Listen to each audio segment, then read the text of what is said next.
Stepney's visit to the Fat Controller's Railway was coming to an end. "We shall miss you," said the Fat Controller. Then he turned his attention to all the other engines. "My railway is very busy and I am pleased with you, but you need help. A diesel is all that's available. Please do your best to avoid any, disturbances." "What does that mean?" whispered Duck. "That means this diesel is difficult," snapped James. And he was. The diesel surveyed the shed. "Not bad, I've seen worse. At least you're all clean," he sneered. The engines glared. "It's not your fault, but your controller should scrap you and get engines like me. A fill of oil, a touch on the starter, and I'm off. No bother, no waiting. They have to fuss around you for hours before you're ready." The engines were furious. Next morning, they held an indignation meeting round the turntable. "Disgraceful," mumbled Gordon. "Disgusting," said James. "Despicable," spluttered Henry.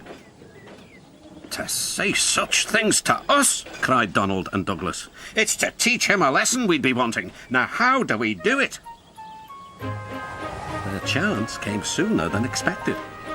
The diesel was purring comfortably. An inspector watched the fitter making final adjustments. The wind tugged at the inspector's hat. The diesel was ready. "Look at me, Duck and Stepney. Now I'll show you something."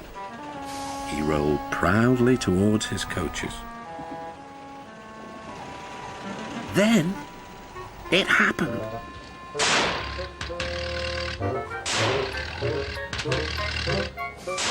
Shaking and spluttering, the diesel stopped.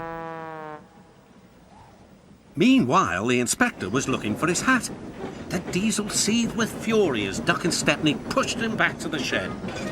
"My hat!" exclaimed the inspector. "You've sucked it through your air intake." "Bother your hat," said the Fat Controller. "The heavy train's due out. You'll have to take it, Duck. Stepney, will you help, please?" "Thank you, sir," cried Stepney. "I'd like a good long run on my last day." The engines were soon ready. "Gordon will take over from halfway, so get the train there. Good luck." "Don't worry," smiled Stepney. "We'll get there and be early too." The cavalcade moved carefully over the rails and out to the open line. "Now for a sprint," puffed Stepney. "I'm ready when you are," replied Duck.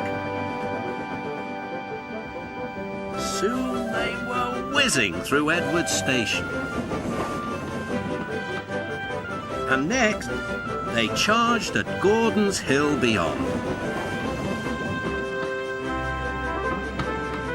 They felt the drag of the heavy coaches here. It was hard work.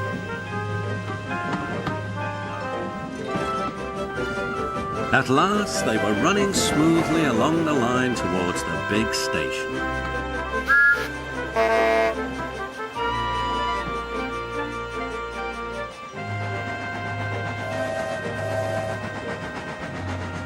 "Hello," said Gordon. "You're early. That's one in the headlamp for old Diesel."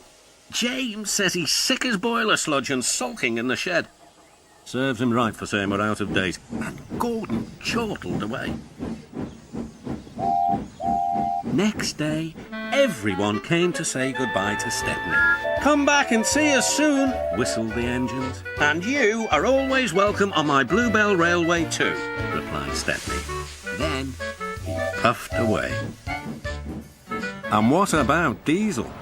He'd slipped out whilst no one was looking. He said goodbye to no one but left two things behind: a rather nasty smell and a battered bowler hat.